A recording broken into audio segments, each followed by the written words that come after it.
Ladies and gentlemen, welcome back.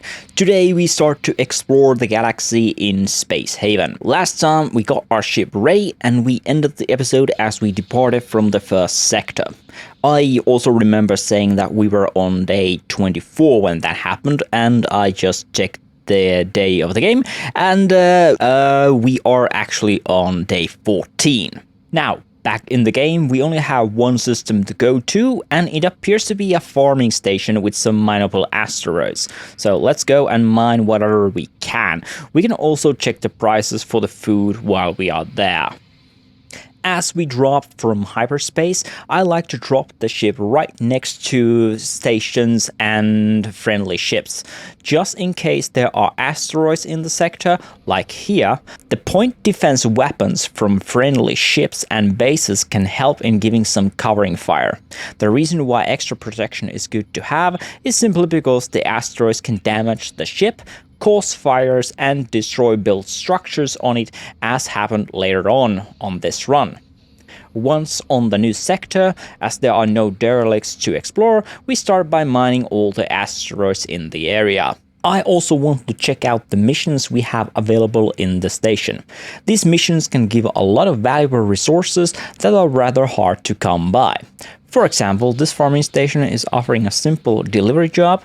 However, I'm missing the cargo port and I do not know where this target location is, so I do not want to commit to this mission just yet. I must say that I do like the new trading window.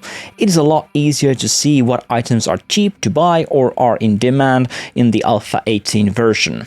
I changed the research priorities and swapped botany and the solar panels with each other. Now it is day 15 and Indy has finished the research for the grow beds. Now we can start producing food for our people.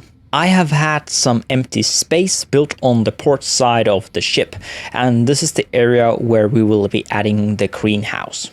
The heat from the star is taxing the thermal regulators on the aft section of the ship, so we need to add more of them over there. That means we're also going to use more power. Because we gave more priority to botany on the research, we still do not have the solar panels available. We are now in a new sector with the prison station MAB Galactic Light. We are doing some trading for raw chemicals, which can be useful because we can process them into chemicals and then to plastic, explosive ammunition or fertilizer in the future. Now, it is day 17 and we are moving to the next sector where we have a derelict, a mineable asteroid and a laser station MFB New Eden. Clearing the derelict PCS reasonable excuse has the priority over here.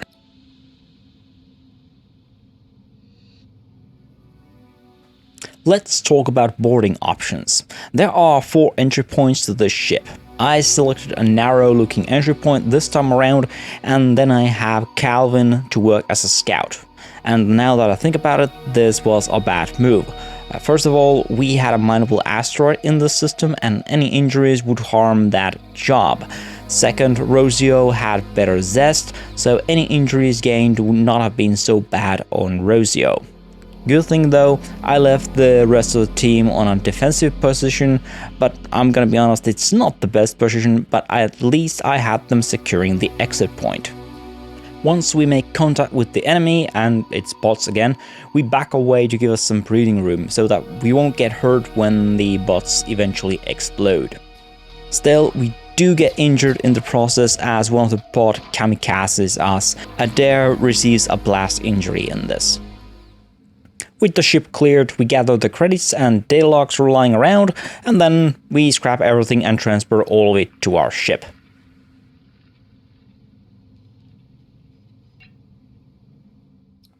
On day 21, I decided to return to the starting station. This was a bit of a mistake, as I thought the star system cluster only consisted of that one star.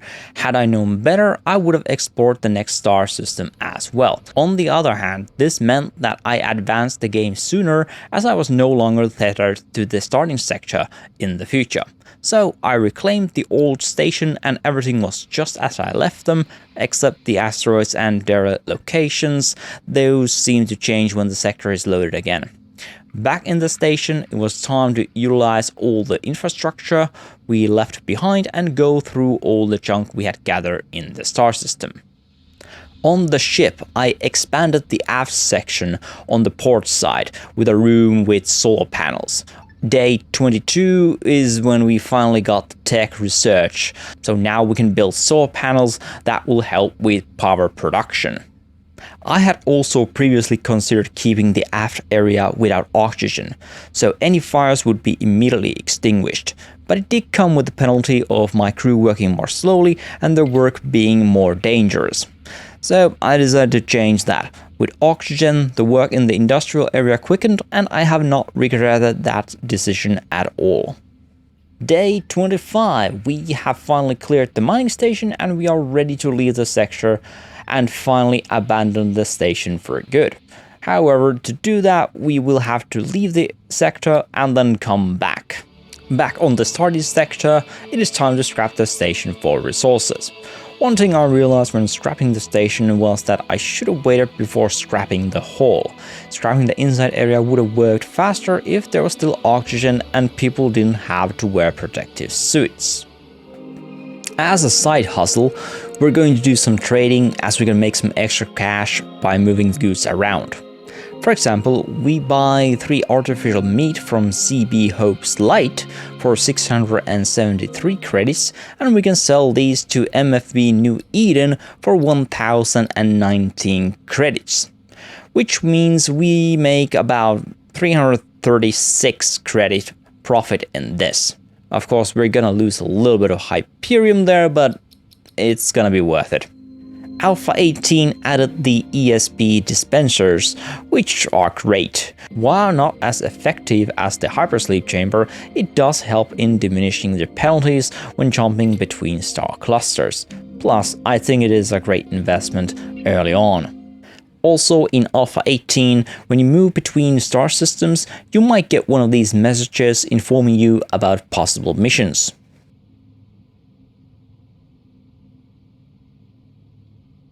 CS Ironsides wants fertilizer from ACS DAMAGE.INC derelict, and they're offering 2 raw chemicals and 2 ice for it. This deal would net us 1 raw chemical and that 2 ice, so yeah, I think this is a good deal. We also do a little bit of trading with CS Ironsides and CB Pioneer. It does net us a couple of 100 credits as well. The crew is exploring ACS DAMAGE.INC derelict, and we are fighting bots here again. So we got Leighton into a position where he could have gotten blast wound again. However, I was able to get him out of that position into a safer area before the bot exploded.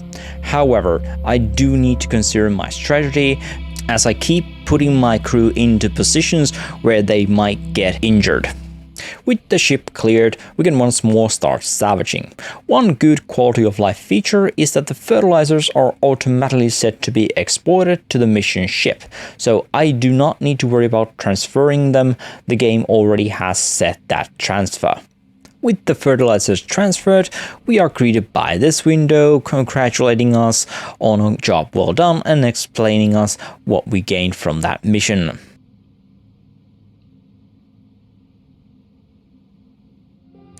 You may encounter military vessels like the MAS Patatekivol, and they may want to check you for illegal items like slave collars. If you have nothing, you can just reveal everything and that will be that. You could also lie to them, bribe them, or welcome them to do an inspection on your ship. MAB Lost in Office Space is offering a very nice deal. 3 shotguns and 3 medical supplies for a prisoner transfer. We do not have a place for those prisoners just yet, but the offer is so good that I'm willing to spend the resources in building that space. And with the mission accomplished, we can give everyone in the boarding party a shotgun. I think this is going to be a good spot to call it a day. I hope you've enjoyed and thank you all for watching. Bye for now.